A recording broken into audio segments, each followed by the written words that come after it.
Ladies and gentlemen, let us all give a warm welcome to His Excellency Benigno.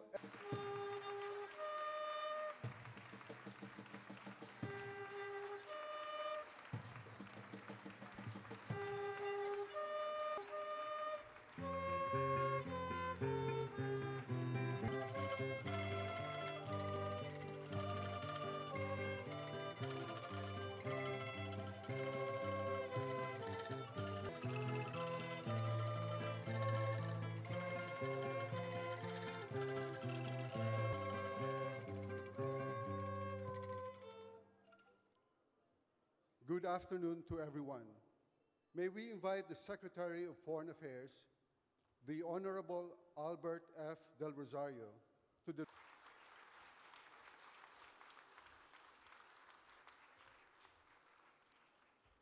actively, and we will try to do it well, so that you can Palit-palit ng desisyon o bawiin ang ating ipinangako. firm commitment to lift our people. Balit ang puntong kailangan nating tandaan, nangako tayo sa isang aliadong bansa. Sa kabila po kasi ng mga krisis at kaguluhan na kinaharap ng mga OFW natin sa Japan.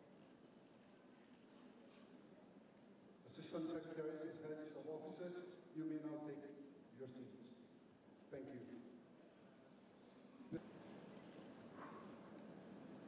For the next photo opportunity,